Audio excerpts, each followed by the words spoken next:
Mafia और बाहुबली, इन दोनों में फर्क होता है क्या कुछ? यूपी में हम अगर माफिया की बात करें तो सबसे पहले माफिया में मानता हूँ कि हरिशंकर तिवारी। तो मुख्तार अंसारी पहले तो आप किस कैटेगरी में उनको रखते हैं? जब सरकार का सपोर्ट है हाँ। तो बाहुबली भी है, माफिया भी है। हाँ। उनकी सरकार के पैरेलल कभी सरकार नहीं चली।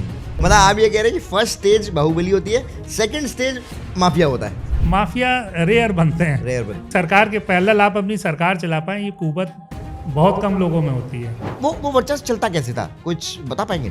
क्योंकि मुख्तार अंसारी का जो काफिला था उसकी सारी गाड़ियों के नंबर 786 मैरून कलर की सफारी और 786 नंबर, ये उनका एक पैटर्न था। वो चाहे मऊ आजमगढ़ से ली जाए, बनारस से ली जाए, लखनऊ से ली जाए, वो कहीं से भी ली जाएगी। लखनऊ के तो आरटीओ में पैटर्न इस तरीके से था कि मैं अगर 786 नंबर लेने जाऊं, पेड नंबर है, मैं पैसे दे करके उसको एक बुकिंग कराना चाहूँगा, तब भी उनको नंबर नहीं मिलता था। जो गाड़ी थाने में आई, उस गाड़ी में जो नंबर था वो सीरीज आज तक अभी तक आई ही नहीं थी, इसीलिए मेरा ध्यान भी उस पर गया। मतलब बकायदा एक डॉन पंचायत हुई।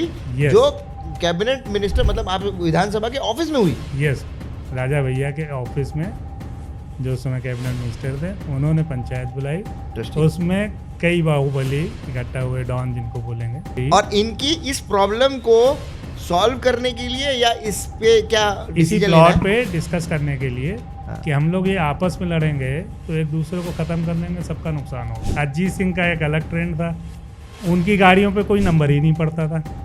बाद में अजीत सिंह ने ही बताया मेरे को, कहा मेरी गाड़ी में नंबर प्लेट भी नहीं है, तुम ध्यान नहीं दे रहे हो। कहा नंबर तो गवर्नर की गाड़ी में भी नहीं पड़ता है, लेकिन उनकी गाड़ी में नंबर प्लेट रहती है, अशोक की लाट। हाँ। मेरी गाड़ी में नंबर प्लेट भी नहीं है। ये उनका अलग भौकाल था, वो बगैर नंबर प्लेट की गाड़ी से चलते थे।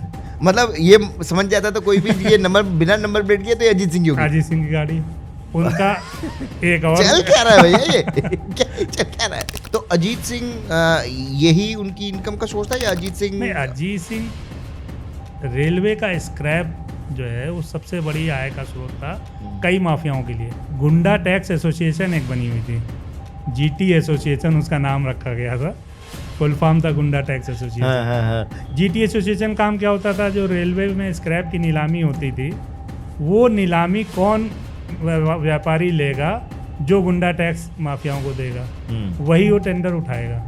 कैसे मुख्तार अंसारी को पीछे हटना पड़ा अजीत सिंह के उसमें? अजीत सिंह, चूंकि लखनऊ में अजीत सिंह का ऑरा बहुत बढ़ गया था, लगातार भाजपा की सरकारें थी, अजीत सिंह नहीं चाहते थे कि पूर्वांचल का कोई भी माफिया लखनऊ में पैर जमाए।